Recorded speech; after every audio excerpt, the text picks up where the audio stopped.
नमस्कार आदरणीय दर्शकबिन, कार्यक्रम आमने सामने के साथ हम कार्यक्रम प्रस्तोता विशाल यादव रोगराल उनके साथ उपस्थित हो चुकल बानी।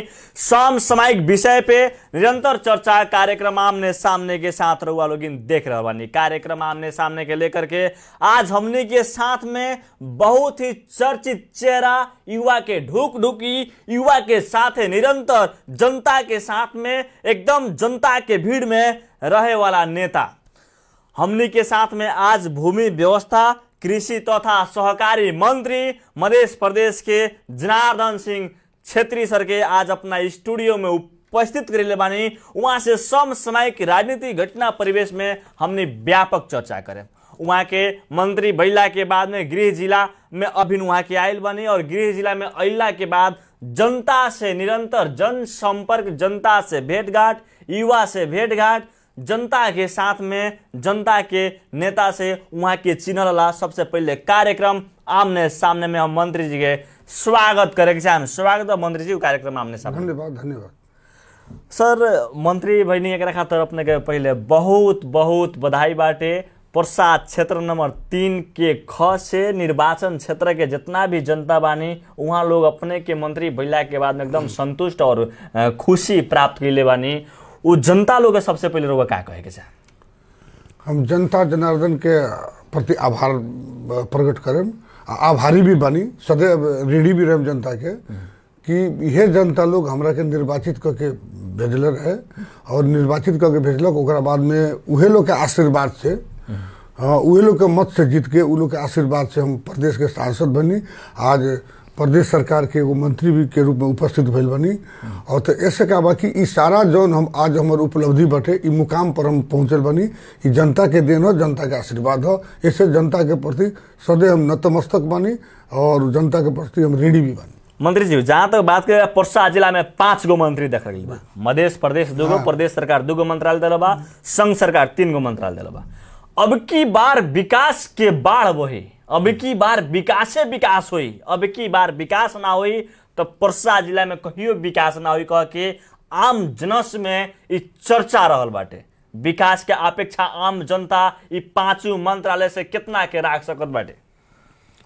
एक और प्रश्न जायज बा, जनता के भी सोचल जायज बाटे कि पर्सा जिला में सब जिला से अत्यधिक मंत्री केंद्र और प्रदेश मिला के बनल बा। एमे दू मत के बात नहीं है जी।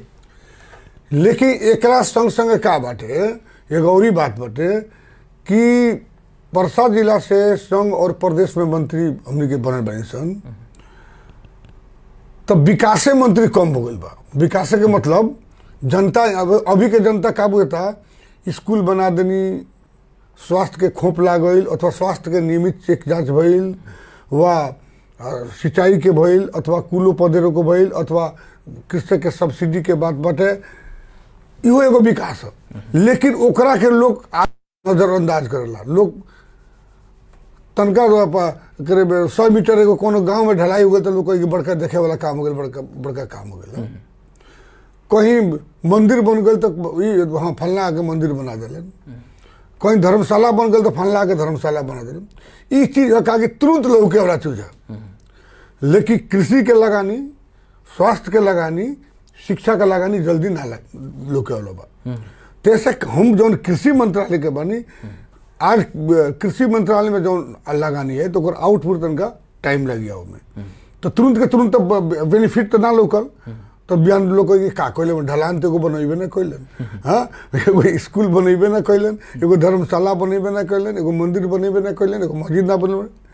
तो इस समस्या बाटे।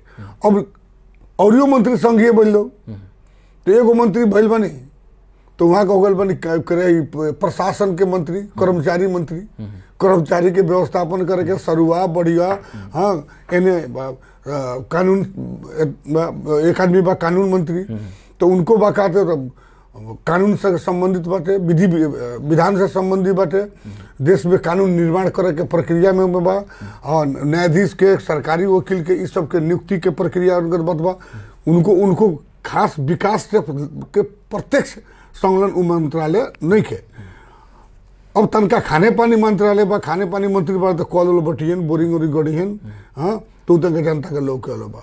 संघ के एक आदमी बारे मंत्री युवा खेलकूद समाज, तो वो मंत्रालय वैसा बा कि वो मंत्रालय से धर्मशाला डलाया था, मंदिरों डलाया था, चबूतरों बन जाता, सारा होता, तो वो तनका देखन कर काम बा।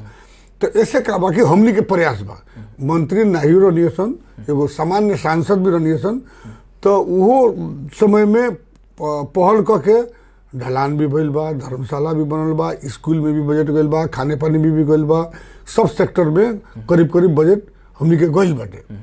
तो अभी मंत्री बनल बानी तो मंत्री खास करके हम कृषि मंत्री बानी, तो हम कृषि के बात करम अभी कि अभी के अवस्था में सबसे ज्यादा डिमांड दो चीज के बा, एगो कृषक के सिंचाई के बोरिंग के, और दूसर का बोरिंग चलावे खातिर कृषि विद्युतीकरण के। अधिकांश डिमांड 8 जिला में मध्य प्रदेश के हर एक जिला से यह होता।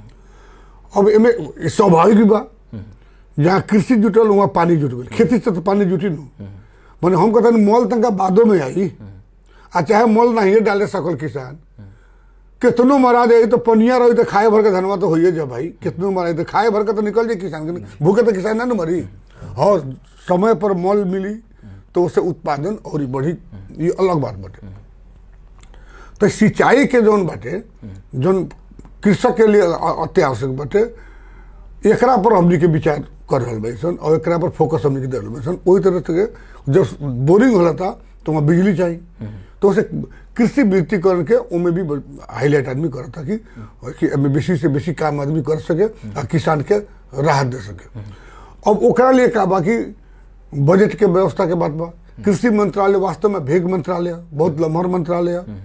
कृषि मंत्रालय में जितना विभाग बा उतना कोनो मंत्रालय में नहीं, जितना में निर्देशक वाले और कोनो मंत्रालय में इतना निर्देशक, इतना सब हर एक चीज, माछा पालन, पशुपालन, हाँ कृषि संबंधी बीज बीजन से लगा के नया नया प्रविधि के विकास करे के, व नया नगदे बाली के फार्मिंग के लिए, खेती के लिए किसान के उत्साहित करे के, वो किस्म के आइटम भी ला के किसान के आगाड़ी एक्सपोजर करे के। तो कार्य क्षेत्र बहुत बृहत्तर बा, लेकिन का बा कि जितना कार्य क्षेत्र बा बृहत्तर ओकरा अनुपात में बजट नहीं के। सारा चाहे प्रधानमंत्री हो, चाहे मुख्यमंत्री हो, चाहे मंत्री हो, सब लोग कहेला भाषण में कृषि किसान के समस्या प्रमुख समस्या, किसान के व्यवस्था होके चाहिए, पानी के व्यवस्था होके चाहिए, बिजली के व्यवस्था होके चाहिए, खाद के व्यवस्था होके चाहिए। लेकिन नेपाल में दुर्भाग्य हो कि कृषक के जौन मंत्रालय बाटे उहे मंत्रालय में बजट कम रहे। तो जहाँ किसान से प्रत्यक्ष संबंधित बा, आप किसान के जीवन स्तर उठावेला चीज से संबंधित बा, और अधिकांश हमने के देश के जनता किसाने बाटे, गाँव में रहता किसाने खेती पर निर्भर बाटे, ओकरा के उठावे खातिर उस क्षेत्र के तो और प्रमोट करे के चाहिए। तो यह बात हम मुख्यमंत्री जी से कहले बनी, अर्थमंत्री जी से कहले बनी कि हमार कृषि मंत्रालय के बजट वृद्धि करे पड़ी, खास करके ग्रामीण विद्युतीकरण में और इरिगेशन में, सिंचाई में। अब खास एगो अभी अभ्यास होता, अब खास करके तो मोडालिटी भी इसमें चेंज करे पड़ी कि सिंचाई जौन मंत्रालय बा बड़का बड़का सिंचाई के प्रोजेक्ट काम करो, ओकरा लगे मैन पावर बेसी बा। कृषि मंत्रालय से छोटा मैन पावर बा, कम मंत्रालय बा, तो साना सिंचाई के कार्यक्रम कृषि में दे देवे चाहिए कि तुम कृषि से तो प्रत्यक्ष कृषि मंत्रालय से जुड़ल बा जनता, समूह बनल बा, चाहे डेयरी के समूह बा अथवा फार्मर किसान के समूह बा, पशुपालन के बात ओकरो समूह बना के काम हो रहा बटे। तो इस साना सिंचाई कृषि में दे देवे के चाहिए, और बड़का बड़का डैम बनाओ के बाद बड़का स्टेट बोरिंग जो डीप हमने कहीं देहात में डीप बोरिंग के वो बड़का बड़का बोरिंग करे के सिंचाई मंत्रालय दी, तो और कृषि मंत्रालय के प्रभावकारिता हुई और जल्दी किसान के रियायत भी मिल जाए। तो ये आस्था से भी बात उठल बा। तो ऐसे कहा बाकी अब इनमें बहुत लंबा चौड़ा बात हो जाए। अब जैसे हमनी के चाहता नहीं सन, हम जिला विकास के सभापति रहनी, तो उस समय भी नवीनतम प्रविधि के डिमोन्स्ट्रेशन हो के फील्ड में जाई सन। उस समय कृषि कार्यालय रहे, तो जाके धान रोपे वाला, गेहूँ बोए वाला, मकई के बिया छड़े वाला मशीन के उस समय भी लोग ले आके देखे, अभी भी लोग देखा होता। भारत के पंजाब होके, हरियाणा होके, जहाँ उन्नत किस्म के कृषि के प्रविधि के प्रयोग हो रहा बा, जेके चलते कम लागत में बेसी उत्पादन होता आ किसान के फायदा होता, तो किसान खुशहाल बा वहाँ। लेकिन दुर्भाग्य बा हमनी के नेपाल में कि इतना हमरा अपन अनुभव में कम से कम 25 वर्ष 28 वर्ष हो गई, 28 में क्या 30 वर्ष हो गए मायने में, तो अब 48-49 से रोबा जोड़ी तक 81 हो गई, तो 40 वर्ष हो गई। मैंने 40 वर्ष जौन पहले से हमने के प्रविधि के विकास कर जाओ, उन्नत किस्म के प्रविधि के किसान प्रयोग करो, उस समय से हमने के कहते आवत इंसान। लेकिन अभी तक हमने के गांव देहात में किसान ना धान रुपए खातिर उन्नत प्रविधि के प्रयोग करता, ना गेहूं के बिया के, ना मकई के बिया के, चाहे कोनो खेती में कि विडम्बना बा। या तो हमने के राज्य पक्ष से किसान के बुझावे ना सकनी सन, किसान के समझावे ना सकनी सन, या तो समझावला के बाद में भी किसान के तरफ से ओकरा के नेग्लिजेंसी भइल कि या तो ओकरा के एडॉप्ट करे ना सकल, लेवे ना, ग्रहण करे ना सकल, तो कहीं ना कहीं तो कमजोरी बा, कहीं ना कहीं से गप बा। अब हमारे एमे का बा ई प्रयास रहे कि जो न्यूनतम नया प्रविधि के सामान्य माने कि 10 कट्ठा वाला 1 बीघा वाला खेत वाला बाटे, धाने रोपे के बता एगो मशीन, छोटा मशीन बा के हाथ से खींच के धान के रोपाई हुई। फर्क इतने बाकी ओकर बिया रहुआ पहले ट्रे में गिराव के पड़े, जब बिया गिराव के पर तो वो हो टक टक वो ट्रे में ले आकर रखी, हाथ से खींचता, एगो आदमी खींचता तो केहूँगे 5 गो लेबर के बराबर के एगो आदमी काम करता। तो उस सामान्य जो छोटा किसान बा, जे 1 बीघा बा, 10 कट्ठा बा, 1.5 बीघा बा, छोटा छोटा किसान जरा गांव घर में रोपाई करे के जाना नहीं मिलत, अब काम करे वाला जाना के भी पारिश्रमिक अब गांव में भी 5 से 6 से हो गई बा, वो हमरा लागत है उससे कम नहीं। तो यदि वो प्रविधि के प्रयोग करता तो कम लागत लागल, जाना कम लागल, कम समय में बेसी काम लागल, तो दू के समय के बचत भी है, लागत भी बचत है। तो लागत बचत रहे तो ओकर उत्पादन बेसी भइल, ओकर प्रॉफिट बेसी भइल। तो ऐसे ऐसे कृषि के सामान्य जौन बाटे उपकरण बाटे, जो छोटा छोटा उपकरण बाटे, छोटा किसान बाटे, तो ओकरा के प्रमोट कइल जाओ, ओकरा के लाके गांव गांव में देखावे ला कइल जाओ, ओकरा के ऊपर छलफल कइल जाओ। मंत्रालय के कुछ सचिव लोग के, कर्मचारी लोग के जौन पहिलका मीटिंग भइल निर्देशन में हम कहनी कि ऐसे एकरा के प्रमोट कइल जाओ, जितना मैक्सिमम के गांव गांव में जाके एकरा के देखावल जाओ, तो वो हुई तब जाके एगो तंगा कृषि के हुई। अब फिर ओकरा खातिर सिंचाई चाहिए समय पर, खाद मल के भी व्यवस्था बा, खाद मल समय पर चाहिए, ओकर व्यवस्थापन कर सके जाए। अब खाद मल के तो का बात कि नेपाल के राष्ट्रीय समस्या है, आ जौना देश में अपन देश में खाद के फैक्ट्री ना हुई तो हालत ये हुई, कितनो भाषण केहू दे देवे तो वो से कोनो फर्क नहीं के पड़े वाला। हम मंत्री बनी, हम केहूँ के कह दी हम पूरा के खाद छछेल कर देम, तो वो ओकर कोनो अर्थ नहीं के कि कहा से प्रदेश सरकार के माथा तो हेले नहीं के, केंद्रीय सरकार एक टेंडर करेला, तो कबो सरकारे के प्रक्रिया एने ओने कर लेट हो जाला, आ कबो टेंडर टाइम में भइल तो ठेकेदार जौन सप्लाई करे के लेला, आपूर्ति व्यवस्था के जौन ठेकेदार रहेला वो कभी लेट कर देलक, तो खाद में ढिलाई हो गई। लेकिन ऐसे पहले के 4 साल से चाहे ओकर पहले के जो खाद के जितना हाहाकार है, इस साल में तंगा कम बा। हम घूम नहीं पूरा गांव और देहात घूमता नहीं, समस्या बा, पूर्ण रूप से समस्या समाधान नहीं के भाई, लेकिन ओकर में पहले से तंगा कम बा। तो अब प्रदेश सरकार के का बा कि केंद्र सरकार कुछ खाद के कोटा देला, और प्रदेश सरकार का करेला कि ओकरा के हर गांव पालिका में कोटा निर्धारण करके डिस्ट्रीब्यूट करेला। और कोटा का कौना पर आधार पड़ला, कौना गांव पालिका में खेती योग्य जमीन कितना बा, कितना धान लागता, गेहूं लागता, ओकरा आधार पर होला। तो हम तो अभी डिटेल में देखले नहीं की, लेकिन लोग कहता, कृषक कहता कि हमनी के जितना खेती योग्य जमीन बाटे, खेती होता धान के, गेहूं के और के, उतना के डाटा हमनी के जिला के नहीं है, उससे कमे के डाटा बोका गइल बा। तो वो डाटा कमे के गोइला के चलते, एक्चुअल डाटा ना गोइला के चलते, ऊपर तक खाद्य के जो निर्धारण होता, वो खेती योग्य धान कितना होता ओकरे देख के खाद के निर्धारण होता। तो वो खेती होता बेसी, डाटा बा कम, तो कमे के आधार पर होता कृषक नहीं के पहुंचे।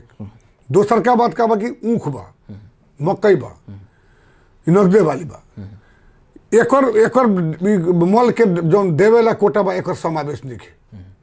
जबकि ऊख में भी खाद लागता, मकई में भी लागता, तो जौन सीमित कोटा बा वही में से फिर ऊख बाली के भी जाता, मकई बाली के भी जाता, जो कि हमनी के चीनी मिल इतना बा प्रदेश में 12 में चीनी मिल दू गो बा, उन्हें हरियो न बाटे, तो इतना चीनी मिल बा तो हजारों बीघा जमीन मानो ऊख के खेती बा, तो हजारों बीघा के चाप कहाँ होता, ये डाटा के बेस पर जो मोल मिलता वही में होता, तो उस स्वाभाविक फिर स्कार्सिटी हो गए।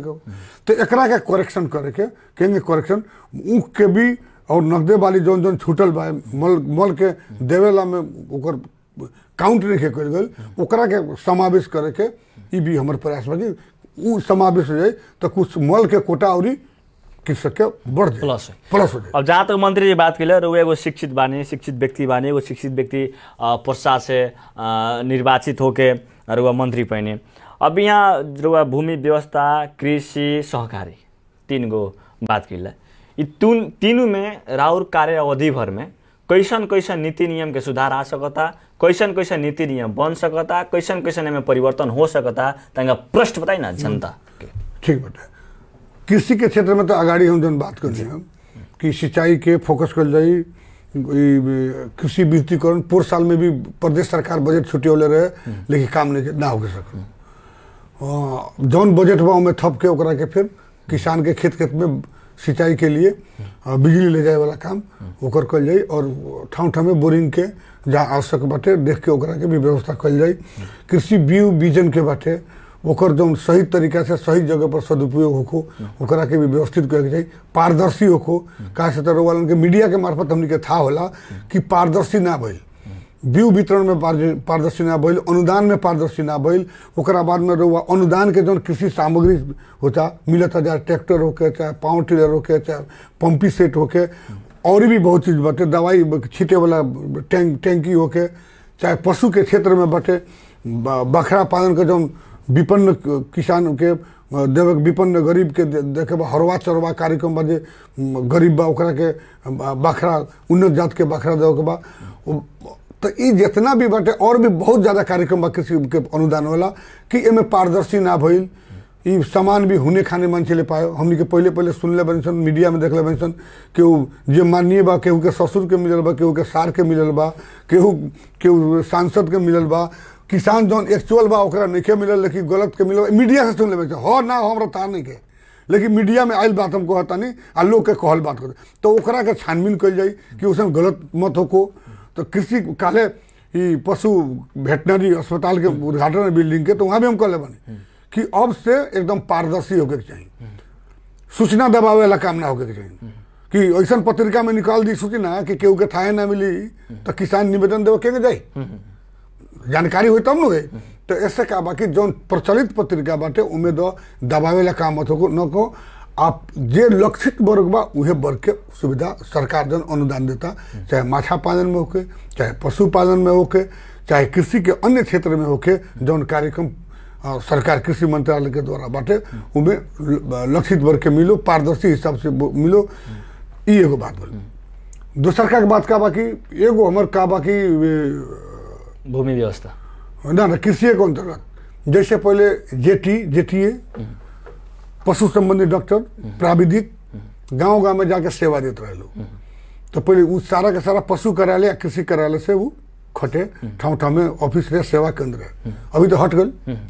अब सारा का सारा सब चल गए कहाँ, पालिका में चल गए। पालिका में बा, लेकिन इनमें संकोच माने वाला बात नहीं है। जो प्रभावकारी तरीका से कृषि के जो परामर्श मिलेगा चाहिए, चाहे माछा के क्षेत्र में के, चाहे पशु के क्षेत्र में के, चाहे अन्न बाली के क्षेत्र में, जगह पहले गांव में जाके कहते हैं वो अभी तक कम हो गई बाटे। लोग परामर्श ले सकत नहीं थे, उतना प्रभावकारी नहीं हो सकत। तो एगो हमनी के सोच लिया बनी सन कि एगो कृषि मंत्रालय के द्वारा सके तक क्षेत्र में ना तो जिला के कुछ जगह में एगो कृषि के किसान हेल्प सेंटर, कृषक सहायता केंद्र, यह टाइप के एगो ऑफिस खड़ा करके वहाँ प्राविधिक लोग के भी रखे के, उहें से कुछ इस तरह के जैसे प्रविधि के प्रयोग के बाद बा, उन्नत जात के प्रविधि के लिया के बाद, रोपाई से में बीज बीजन के बाद, ट्रेनिंग के बाद बात बाटे एकरा के फैसिलिटेट किसान के उहें से करे के कि गाँव में से बीरगंज में मत खाली बीरगंज में क्या बैठे लोग सेवा करे के बता, केंद्र में बैठे के पड़ो, क्षेत्र में भी, गांव में भी जाके बैठे के पड़ल। तो वैसे सेवा केंद्र एगो कर देवे कि वहाँ से किसान के लोग के वो लोग सीधे जाके संपर्क हो आ जाके कि वो लोग सेवा देवे, पशु के रोग व्याधि इत्यादि के। ये एगो बात। दोसर का बात का बा कि कृषि के क्षेत्र में एगो फिर लंबा भइल था, जैसे हेम्स इंडस्ट्री बाटे, माने अब कहल जाला गांजा, लेकिन गांजा ना लगे, भांग बा, जंगल में होकर वाला चिराइतो बा, केरा के थम्बा बा, वही तरीका से रेशा जन्य अन्य बिरुआ बाटे जौन हमनी के पहले गांव घर में हमनी तो हमरा याद आता संठी कहीं से माने ओकर एक्चुअली का कहल जाला ओकर सन पार्ट निकाल रहल गइल आ ओकरा के निकाल के ओकर जोर बने, जूट मिल बने न अनेक किस्म के भी ओकर प्रयोग होके। उहे तरीका से का बा कि जौन उन्नत बीज के बाटे भांग के प्रजाति के ओकर भी नेपाल में कुछ जगह में ओकर फार्मिंग हो रहा बाटे। उहे से मिलदो जुलदो और भी जौन उ जात के बाटे बिरुआ ओकर भी फार्मिंग हो रहा बाटे। आ ओकरा के ओकर छाला जौन बाटे ओकरा के निकाल के ओकरा के प्रशोधन करके ओकर का बनता, धागा बनता। धागा बना के उससे सैकड़ों आइटम सामान बनता। हमरी के लगाओ तो ऐसे कोट के कपड़ा, मोजा के कपड़ा, जूता के कपड़ा, महिला के बैग के कपड़ा, माने हर एक चीज के ओकर वैरायटी बनता। आ अभी ओकर बन के का होता, थर्ड कंट्री में विदेश में ओकर सप्लाई बाटे। हम काठमांडू में 2-3 गो बाई, लेकिन पूर्ण रूप से वो प्रशोधित नहीं के। हम जौन कहता नहीं एकर यदि फार्मिंग करके किसान के देहल जाए आ उकास जमीन पर होला, धूसी पर होला, तो मधेश में ओकर संभावना बहुत ज्यादा बाटे। तो ऊपर यदि हमनी के काम करी सन तो एगो जौन नगदे वाली जौन बाटे, जौन हमके गांजा के पहले को नगदे वाली गांजा लगाई तो ये भी एगो गांजा से कम उन्नादी वही तरीका से यो नगदे वाली के रूप में कृषक के एकर दी। एकर मार्केट भी बाटे। उ लोग से जे करले बा लोग रुआ यूट्यूब में सर्च करम तो गणेश हेम्स कहम तो धड़ाक से चलाई काठमांडू में 20-25 वर्ष से वो आदमी ये सेक्टर में। तो हम इंटरव्यू में भी महिला भी लोग देखले रहनी। हम अब के बाद काठमांडू जाए वाला विजिट भी करे रहनी। वो लोग कहते हैं दिन भर 4 घंटा तक फोने आवेला विदेश से खाली सारा देश से, Germany, France, Italy, Great Britain, America, हर एक देश से डिमांड बाटे। अब हमरी के सामान भ्याई न भ्याई बा। तो वो किस्म के एगो बाली के भी मधेश में एक्सपोजर कर जाऊँ, ले आओ नया लॉन्च कर जाऊँ, जैसे कृषक के एगो राहत हो। तो वैसन नया अनुसंधान मूलक बाली के भी ले आओ जाऊँ, वो जो किसान करे ओकरा राहत मिले, वो भी कृषि में हमने के एगो ट्रायल करके सोच बाटे। और ये तुरंत एक हम जनकपुर जाए तो एक त्रिभुवन विश्वविद्यालय में एक रिसर्च एगो ब्रांच बाटे, एगो सेक्शन बा। एक बारे में रिसर्च हो चुकल बा, गाँव पॉसिबल बा, लेकिन नेपाल के बा कि रिसर्चर लोग अपना जगह पर बैठल बा, कार्यान्वयन नहीं केवल ये नया कोनो बात नहीं के। इंडिया में बहुत बड़का इंडस्ट्री बाटे, एकर कलकत्ता में बाटे, एमे कुछ काम भइल बा। और उ लोग के हमने के जो प्रोफेसर बा लोग उ लोग के बोला कि काम शुरू हो कृषि के क्षेत्र में। जैसे कृषि में एगो नवीनतम आओ, एगो नया उत्साह आओ, एगो नया क्रांति आओ और किसान के एगो ओकरा लगे सक्षम हमने के बनावल ई बात। दूसर का बात का बाटे, कुछ दिन अगर मीडिया में पढ़ले हो के हम कमला के क्षेत्र में हमने के विजिट करे, मुख्यमंत्री जी भी गए करनी, मुख्यमंत्री जी के संग हम गए कृषि मंत्री के हैसियत से। तो कमला के जो आज से 15-20 वर्ष जो छाड़न छोड़ दिले बा आगाड़ी से, वो पूरा ढड्डी हो गई बा, वहीं ढड्डी बा। और वो कम से कम वहाँ के जनता के अनुसार, वहाँ के रिकॉर्ड के अनुसार पहले वो में तंगा लॉबिंग करे में माननीय पूर्व माननीय मंत्री वो रामचंद्र झा जी वहाँ के भी लागल बनी, वहाँ के भी आई रहनी। तो वो 6-7 हजार बीघा, 6.5 से 7 हजार बीघा जमीन बदली, कम से कम 20 किलोमीटर और 25 किलोमीटर से बेसी लंबाई बा। और रहेंगे पाट बा 4-5 किलोमीटर के पाट। और में कम से कम 70% जनता के गरीब के जमीन है और 30% में उबा सरकारी जमीन बा, ऐलान जमीन बा। तो ओकरा के एगो एकीकृत कृषि परियोजना के रूप में आगे बढ़ाओ के बात बा, जौन की मधेश के लिए ना पूरा देश के लिए राष्ट्रीय गौरव की योजना हो सकता। उमें रुआ का हो सकता, हमने के जैसे भरत ताल नजीके बा, भरत ताल से 10 गुना बड़का ताल बना सकता नहीं संभव बा। ताल के बीच में हमारा अपन कॉन्सेप्ट का ताल के बीच में 4-5 बीघा जमीन खाली करके ओकर में प्लांटेशन करके बीच में रिसोर्ट बना दी। प्लांटेशन करके पिकनिक स्पॉट लगा रही, रिसोर्ट भी रही, तो 4-5 बीघा का रही तो कम ना भेज 4-5 बीघा। अब ओकरा के चारों ओर से बैंक लखा बांध दी, जेंगे दुबई में समुद्र के बीच में रिसोर्ट बनता, ओकर मार्केटिंग, टूरिज्म के मार्केटिंग हो रहा बटे। लोग कहे कि दुबई के तेल उड़ा दे तो का खाई, माने खाड़ी मुलुक, तो अब खाड़ी मुलुक का हो जाता तेल उड़ा जाए, तो अब डिजर्ट सफारी शुरू कर दिलक, मरुभूमि के सफारी आ समुद्र में लागल रिसोर्ट बनाए करे, टूरिज्म प्लेस लागल बना। तो वही तरीका से वही कॉन्सेप्ट में ओकरो के हमने कि ये भी यहाँ संभव हो सकल।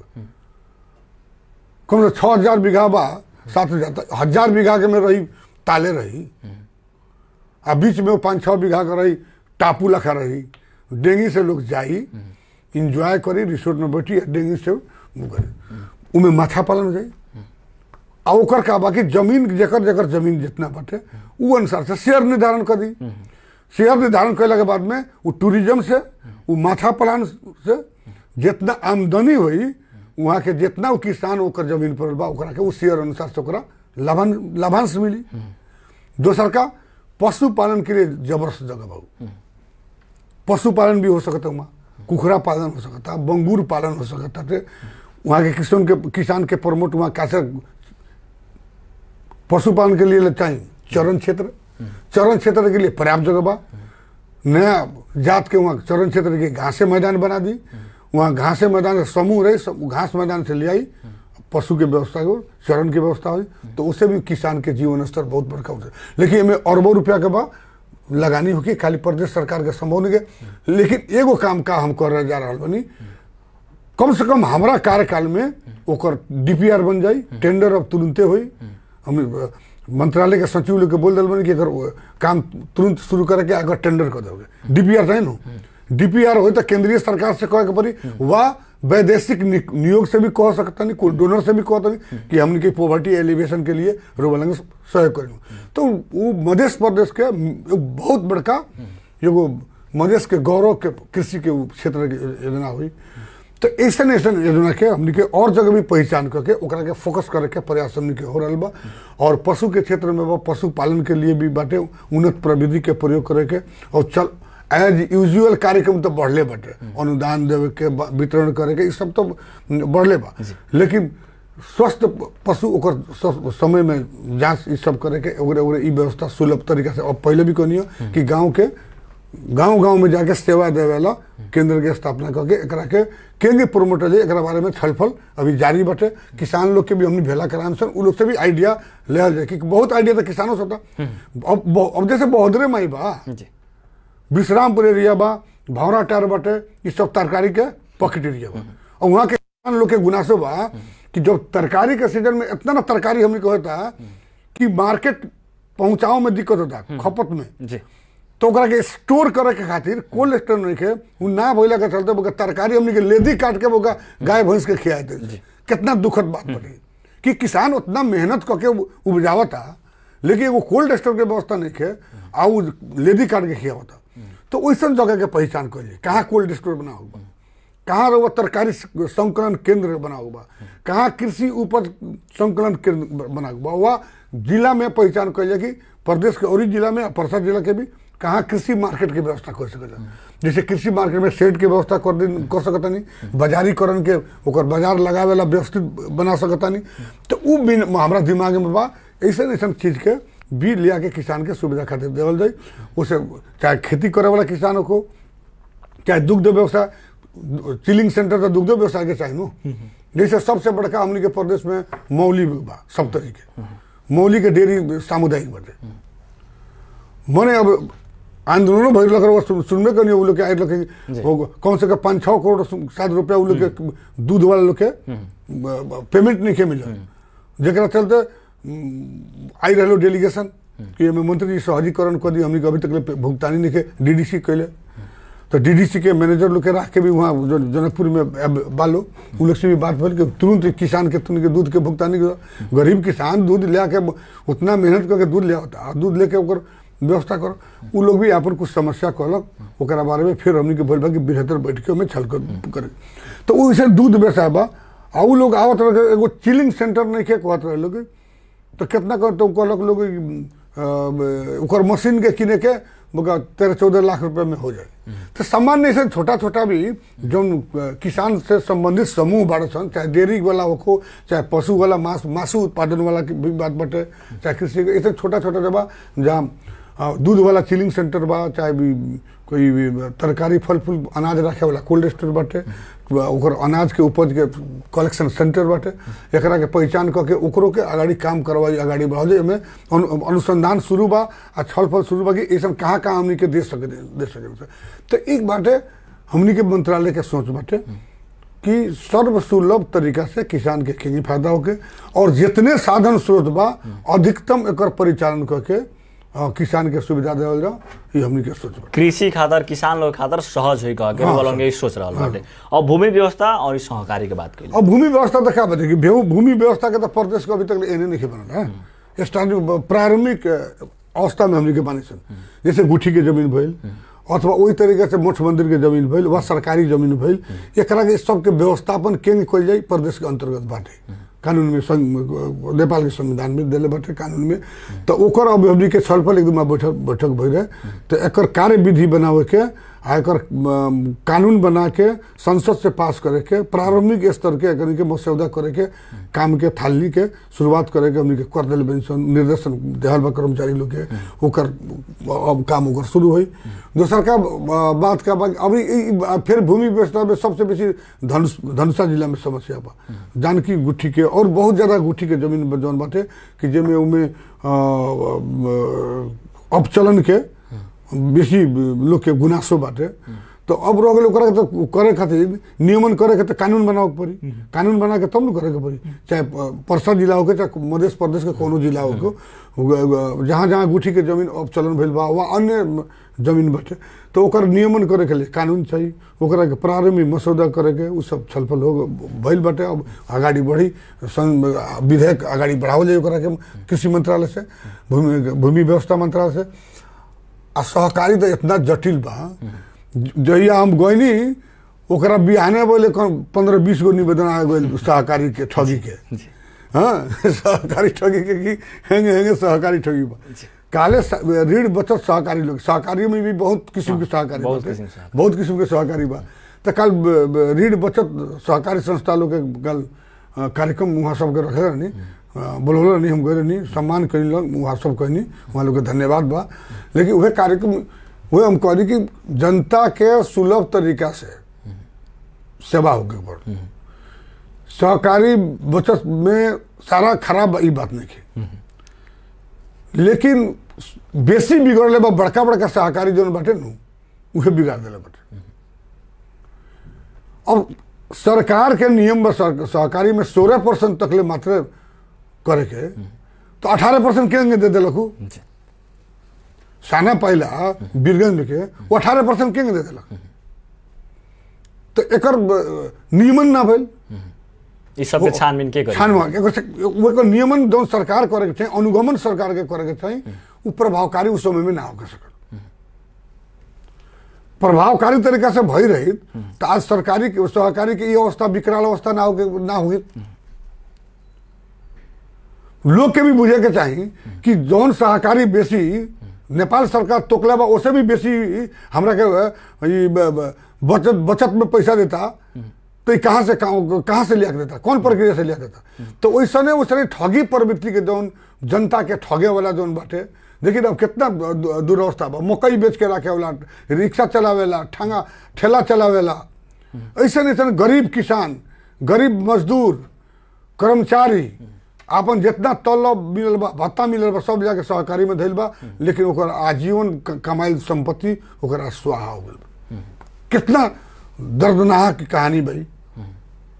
में बड़का बड़का लोग के गृह मंत्री लोग के जीबी राय ऐसे आदमी के संलग्नता बा, लेकिन सरकार लेखा समिति तुरंत निर्णय कैले बा, कुछ दिन अगाड़ी इ लोग के पकड़ाऊ करके कार्रवाई करे के गृह मंत्रालय भी जारी कैले बा, इ लोग पर कार्रवाई होके ये तो अपराध में बाबा, ठगी मानवता के ऊपर उपहास अपराध।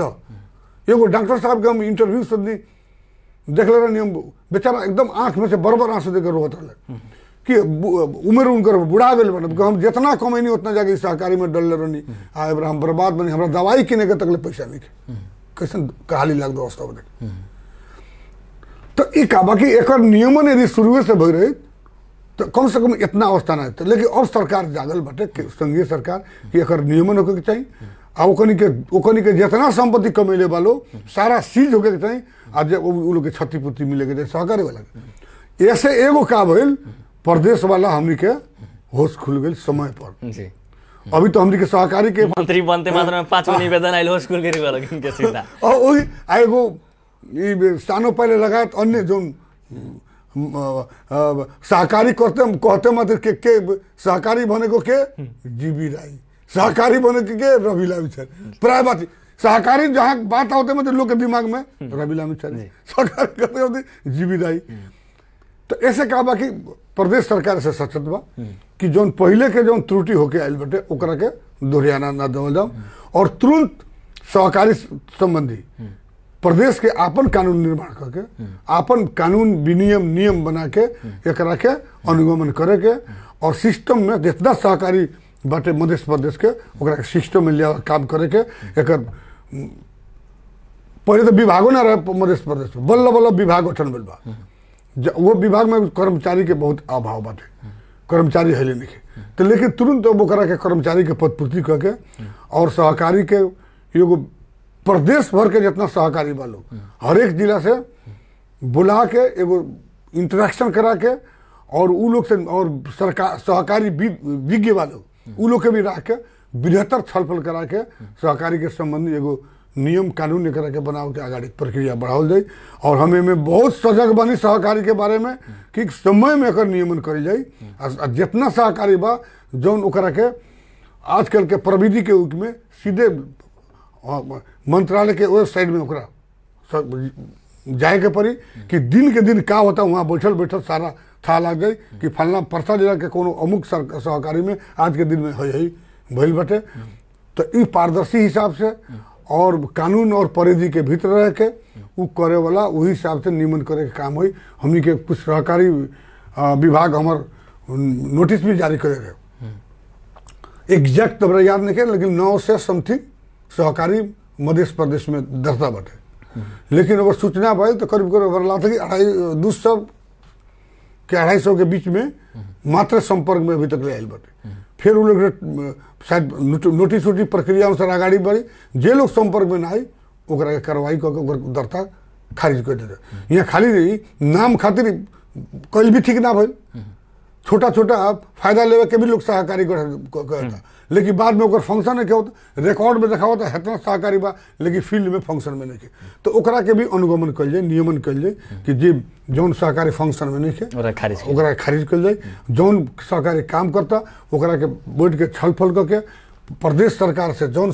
सुविधा देवेला हुई, जौन हमने के सहूलियत देवेला हुई वो दियाई भी, लेकिन उ लोग के काम चुस्त दुरुस्त करे के पड़ी।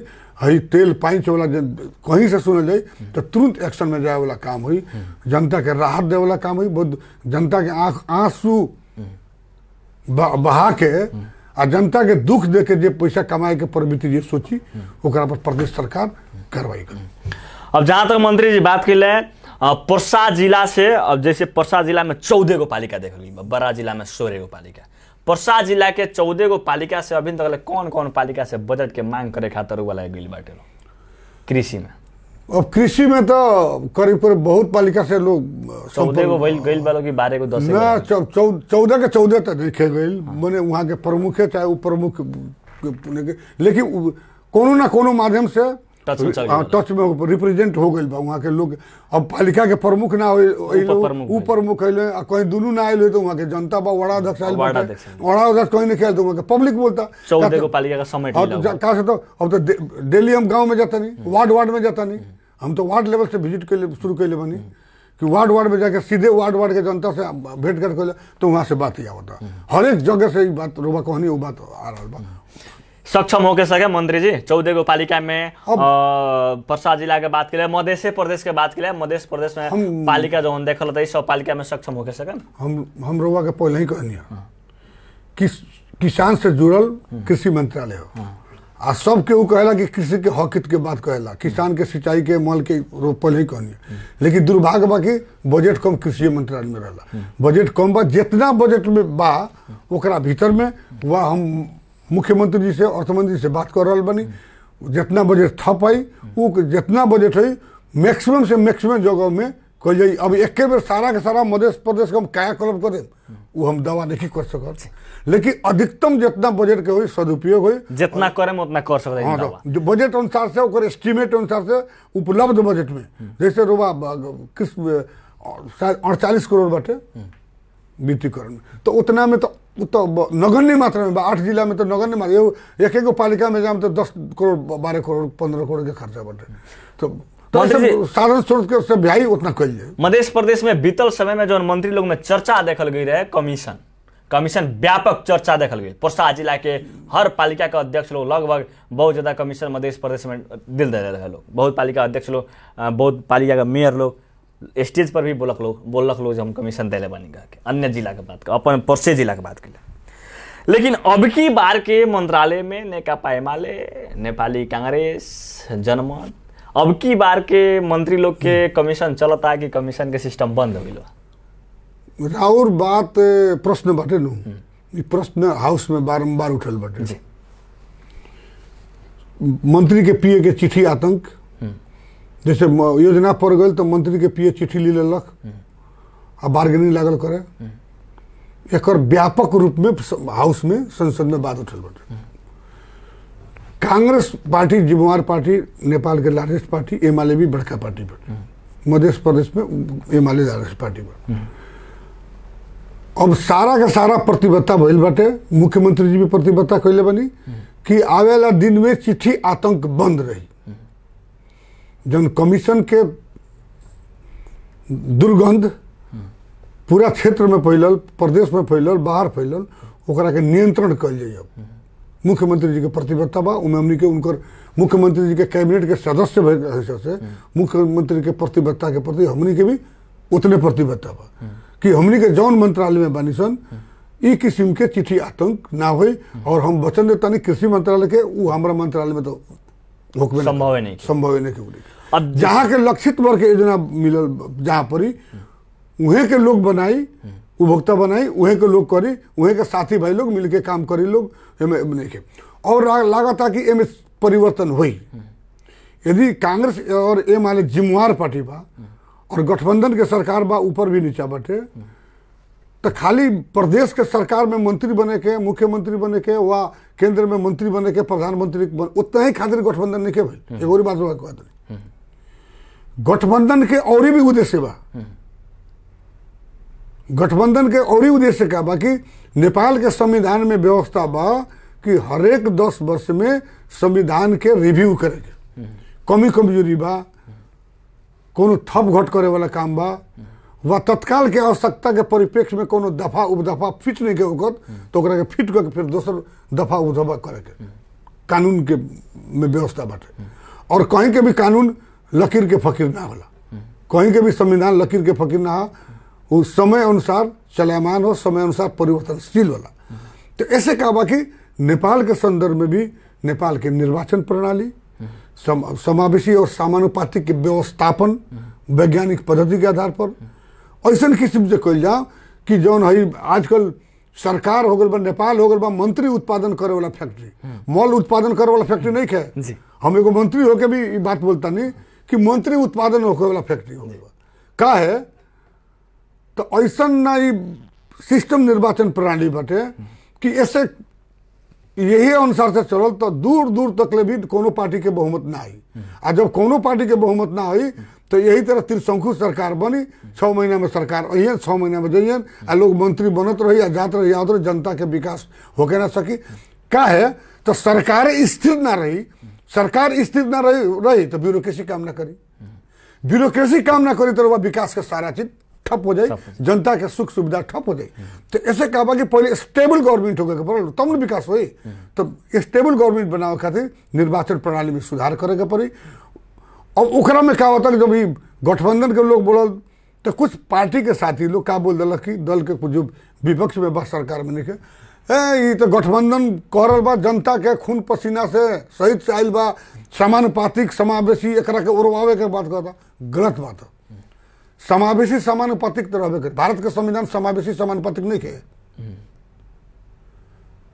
पढ़ले बा भारत के सरकार जी। तो संबोधन करे के तरीका अलग अलग हो सकेला, समावेशी तो समावेशी रही, लेकिन ओकर संबोधन करे के विधि प्रक्रिया ओकरा के परिवर्तन कर देवल जाए तो बिहान स्टेबल गवर्नमेंट बने के संभावना हो जाए।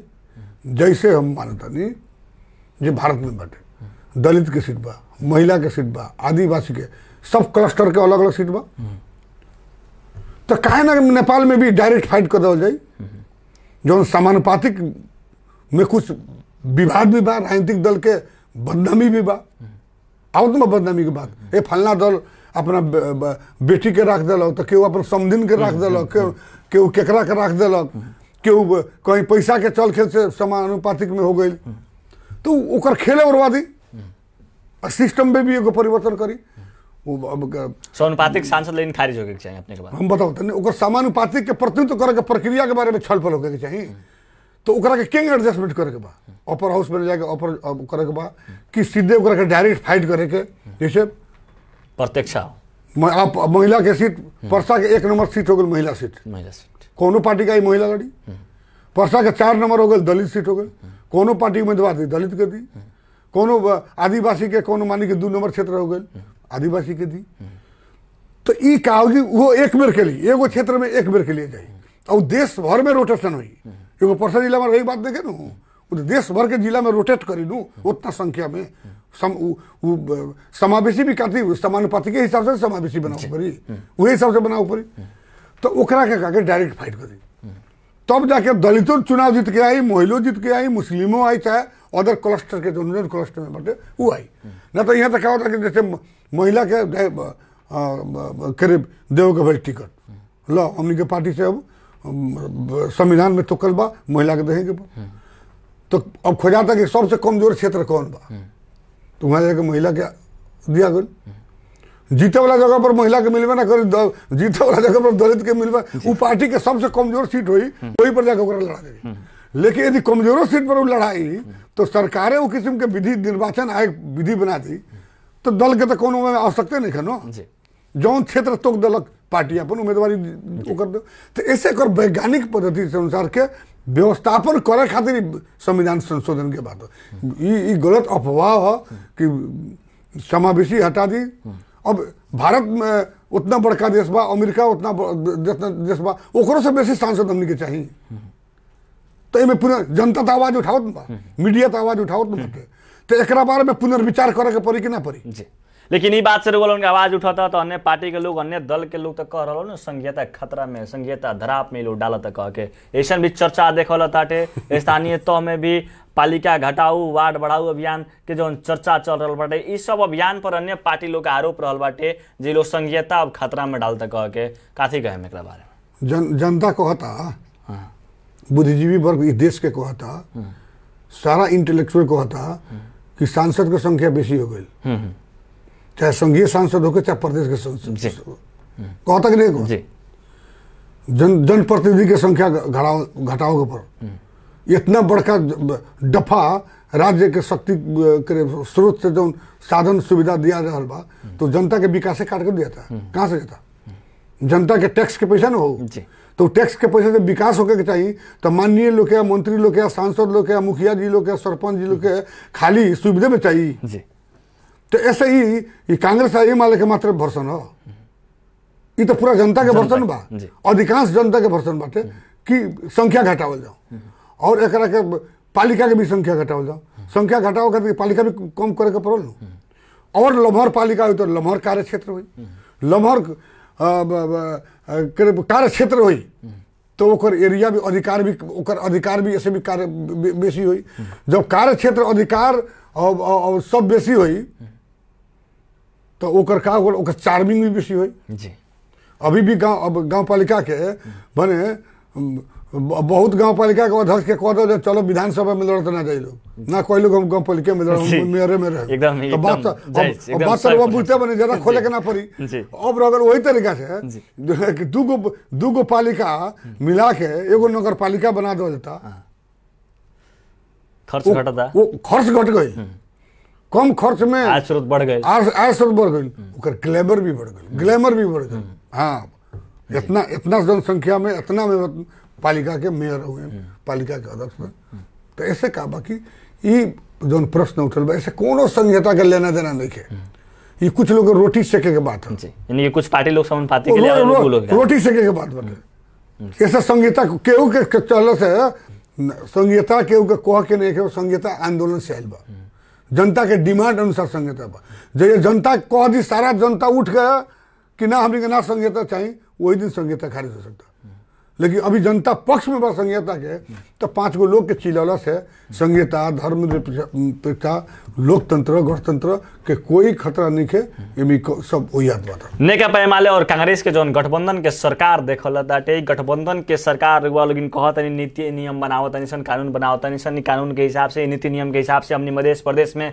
काम करें सन कह के चाहे वो केंद्र के मंत्री लोग कर रहा बा या प्रदेश के मंत्री लोग कर रहा बाटे कानून बनाते बनाते नीति नियम बनाते बनाते बीचे में प्लेटफॉर्म गाड़ी छोड़ी ना एमाले के और कांग्रेस के बहुत बड़का गंभीर प्रश्न बा देखिए और सीरियस प्रश्न बा देश के लिए कि इतना दिन में जो अभ्यास भइल इस संविधान अला के बाद में स्थिरता काम ना भइल अगर ये कहनी जब स्थिरता काम ना हुई तो ब्यूरोक्रेसी स्थिर ना हुई ब्यूरोक्रेसी चलायमान ना हुई तो ब्यूरोक्रेसी चलायमान ना हुई तो खर्च ना हो सकी खर्च ना हुई तो विकास ना हुई तो विकास हुई काम हुई तब न मुद्रा बाहर आई तब न खुशहाली आई मुद्रा बाहर ना आवे तब तो खुशहाली ना आई तो ऐसे कहा बाकी ये अस्थिरता जो भइल छोटा दल कभी कौन से मिलकर सरकार बनल कभी कौन से मिलकर सरकार बनल इस सब प्रयोग फेल हो गए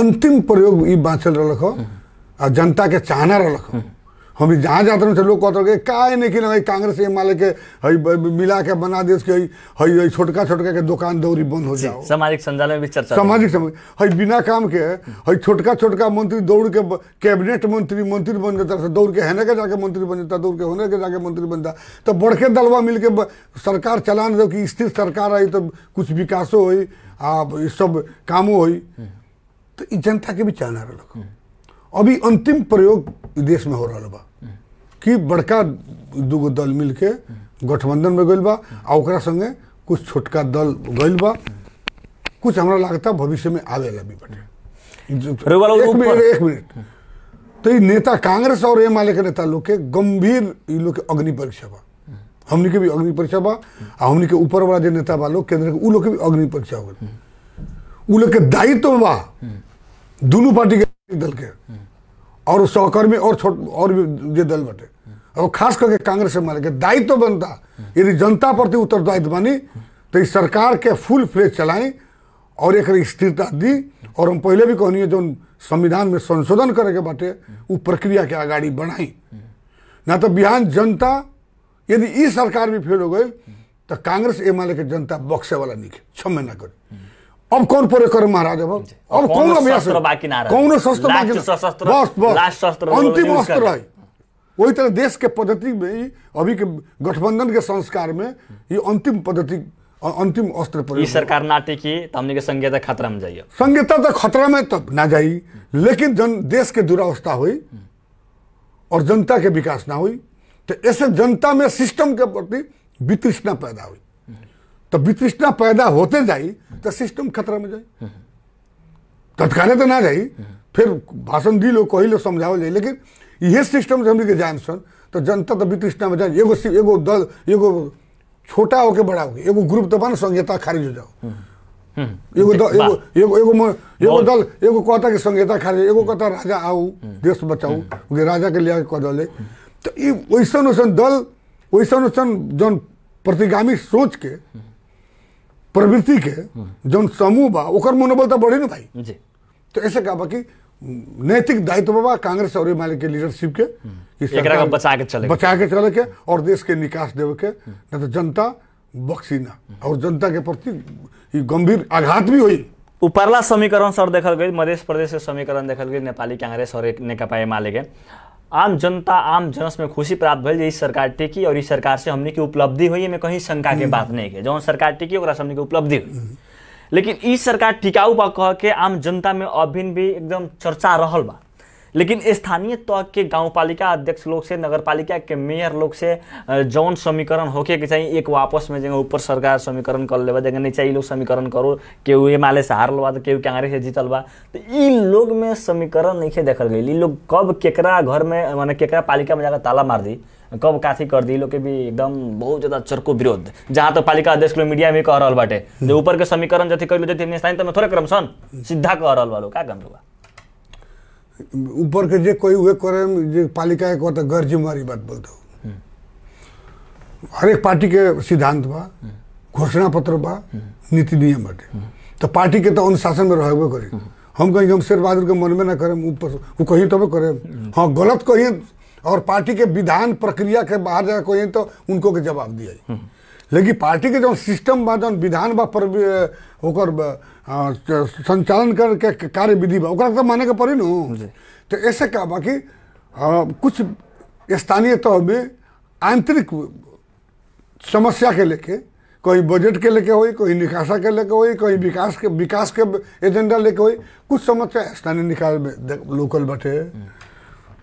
तो एगो बात वो खाली विपक्षी में भी नहीं खे। एगो बात बुझी, वो जहाँ के कांग्रेस के एब्सोल्यूट मेजोरिटी बा वो समस्या लोकल बा, और जहाँ एमाले के भी बहुमत बा वो समस्या लोकल बा।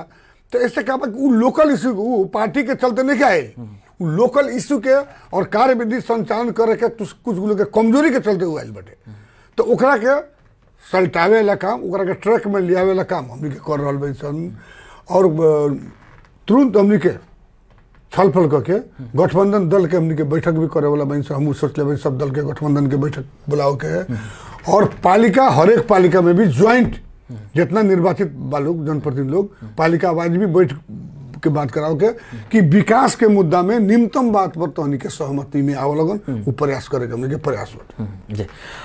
मंत्री जी हमने कार्यक्रम के अंदर में आ चुकल बानी सन, बहुत हमनी के मंत्री बनला के बाद नहीं फर्स्ट इंटरव्यू, और जनता जथी रुआ से जाने के चाहत रहनी, सुने के चाहत रहनी, जो प्रश्न रूप में आज बात है जो हमने विकास करे में कोनो कसर ना छोड़ सन, विकास करे सन अपना कार्यकाल भर में हमने बहुत बढ़िया प्रगति करे सन, कह के में कहीं संकोच के बात नहीं के। और ये लास्ट अस्त्र प्रयोग भेल बाटे इस सरकार टिकी कह के, एहू में कहीं शंका के बात नहीं कर, समग्र रूप में बात आ चुकल। कार्यक्रम का अंतम में पार्टी के कार्यकर्ता लोग के, ई देश के जनता के, मध्य प्रदेश के जनता के, निर्वाचन क्षेत्र के राउर जनता के काथी कहे के जाए। अब सबसे कि बहुत लंबा छलफल हो चुकल बाटे। हम ये कहम कि जौन कार्यक्रम क्षेत्र में जाता, वार्ड में जाता, कोनो भी दल के होके साथी लोग में बैठ के आपसी सहमति के आधार में विकास के मुद्दा पर एक आओगे पड़ल। विकास के काम में पार्टी पॉलिसी ना देखे के पड़ल, चाहे गांव पालिका के विकास के एजेंडा होके, चाहे प्रदेश सरकार से गोल बजट के बात होके, चाहे केंद्रीय सरकार से आयल विकास में, उनमें सब लोग हाथे माले कह के विकास के काम आगाड़ी बढ़ल जाऊँ। एगो न्यूनतम सहमति कह के हमने जनता के, हमने के जितना जनप्रतिनिधि बा चाहे जनता भी बा लोग, जनता के सुख दुख में साथ में रह जाऊँ, जनता के आवश्यकता का बा ओकरा के बुझल जाऊँ, जनता के आवश्यकता अनुसार हमने के बजट भी विनियोजन कल गल, और जनता से भी आग्रह बा और कि रोवा भी निगरानी करी कि कहीं काम होता तो अच्छा से काम भइल कि ना भइल। कैसे सबसे बड़का जनते है, जनता से बड़का क्यों ना। जनता सार्वभौम सत्ता संपन्न जनता है, और जनता सबकर मालिक हो, हमने जनता के नौकर है। जनता के काम करे खातिर जनता के नौकर बन हमने तो हमने के काम करे के जनता के। लेकिन जनता भी राजनीतिक नेतृत्व पर अंकुश लगा के पड़ी, ओकर नियमन करे के पड़ी। कहीं होकर तो सर सलाह भी हम आह्वान करते हैं सब लोग के, हमरा से भी कहीं त्रुटि हो सकता कहीं काम करे में, ओकरा के भी सच्चाओ के बजाय मौका देवे के पड़ल, हमने से कहे के भी पड़ल। तो ऐसा क्या बाकी कुछ प्रोजेक्ट जो बड़ा सन हमने के खास करके संसदीय विकास क्षेत्र में, जैसे वैसे मीडिया के मार्फत कहे के नहीं, पोखरिया में हमने के सभागृह बनाओ के रहे, वहाँ के मेयर साहब से बात करनी, जमीन छुटिया अभी तक जमीन नहीं के छुटिया। तो जब तक जमीन ना छूटे तब तक तो बजट एलोकेट नहीं आदमी कर सकता। एगो बात पोखरिया में रोबा सी बरवा और बैरिया के बीच में 12-13 बीघा जमीन नेपाल सरकार के ऐलानी जमीन बा इनक्रोचमेंट करके लोग घेर के आबादी कैले बा। तो पूरे साल में बात भरे ऊपर खेलकूद के बड़का स्टेडियम बनो पर बढ़िया खेलकूद के मैदान बनाओ के जो कि वीरगंज के बाद में परसा जिले में कहीं नहीं के। तो उमें हम पूरे साल बजट छूटे वाले रहे, लेकिन वो जमीन ना निकलल पालिका के तरफ से, तो ओकरा बाद में वो पैसा डाइवर्ट करके दोसर सिस्टम कर। ये 4 दिन अगाड़ी 5 दिन अगाड़ी हम जनता के घर दैलो के कार्यक्रम रही भेंट घाट कार्यक्रम रही, तो वहाँ के वार्ड अध्यक्ष जी बड़न उनका से राख के बात भइल बा और वो हमारा के कमिटमेंट कैले बड़न कि ना दाजू बजट राखी, हम जैसे भी जमीन ऐलानी लिखवाए सर्वदलीय सहमति करके। वहाँ कांग्रेसों के लोग रहे, एमआलए के भी लोग रहे और वो पार्टी के लोग रहे। तो उसे टोकन मनी हम खाली ओकरा के निकाले खातिर आ ओकरा के निकाल के सम्याद के खाली पिलर गाड़े खातिर कुछ बजट अबकिरवा के कार्य में हमने के ओकरा के पेश कैले बनी, वो पास करके आई जौन हमने के सांसद के जन सिफारिश से विकास के काम होला। तो वो एगो हमारे एगो ड्रीम प्रोजेक्ट के रूप में वो भी बाटे। एगो सभा गृह के बात बाटे, मधुबनी पोखरी के बात बा, उमें भी बजट छूटे वाल बा। और धर्मशाला तो सिरिसिया में बनता, सी बरुआ में बनता और यो जगह बनता, मंदिर मस्जिद तो सभी होते बाटे। ये सब काम तो अब अभी इस साल के अब काम संपन्न हुई तो ओकर सूची बना के हमने के जारी भी करम सके। हमारा क्षेत्र में ये अब 2 वर्ष पुगे लागल, 2 वर्ष के अवधि में कौन कौन काम हमारा प्रदेश में भइल बा पूरा मीडिया में हमने देव सन। तो ऐसे आग्रह बा सब जनता से कि हाथे मालो करी और संबंधित गांव पालिका के मेयर साहब वहाँ के बोर्ड के साथी लोग से भी आग्रह बा, यदि विकास खातिर कहीं जमीन छुटियाओ के बात होता वह विकास खातिर कहीं लोग नेपाल सरकार के ऐलानी प्रति कैले बा, तो हम लोग से हाथ जोड़ के रिक्वेस्ट करता नहीं कि तुरंत के तुरंत ओकरा के कार्यान्वयन करे लगन, बजट हमने के देवे के प्रबंध हम मिला। धन्यवाद मंत्री जी। व्यस्त समय के बावजूद भी गृह जिला में पहली बार आयल बानी, मंत्री बनला के बाद में मंत्री बनला के फर्स्ट गृह जिला में आयल बानी। इतना व्यस्त समय के बावजूद भी माई टेलीविजन का प्रस्तुति कार्यक्रम आमने सामने में समय देने एकरा खातिर अपने का बहुत बहुत धन्यवाद छुटे चाहे। नमस्कार। रोवा क्या रोवा मार्फत संपूर्ण टेलीविजन परिवार के भी हमारा तरफ से हार्दिक हार्दिक धन्यवाद। धन्यवाद मंत्री जी। आदरणीय दर्शक बिन आज हमनी के साथ में भूमि व्यवस्था कृषि तथा सहकारी मंत्री मध्य प्रदेश के जनार्दन सिंह छेत्री सर से हमनी समसामयिक राजनीतिक घटना प्रवेश और साथे साथे निर्वाचन क्षेत्र के जनता के लेकर के मध्य प्रदेश के जनता के स्थानीय सरकार बारे हमनी व्यापक चर्चा करी। वहाँ के बताइए सीधा हमनी विकास में कहीं पीछा ना हटम सन, विकास करम सन एक बद्ध होके नेकपा एमाले और नेपाली कांग्रेस के जो समीकरण बाटे इस समीकरण भी टिकी कह के वहाँ के भी बात बताइए। आदरणीय दर्शकबिन कार्यक्रम आमने सामने सम कार्यक्रम प्रस्तोता विशाल यादव विद्यालय। नमस्कार।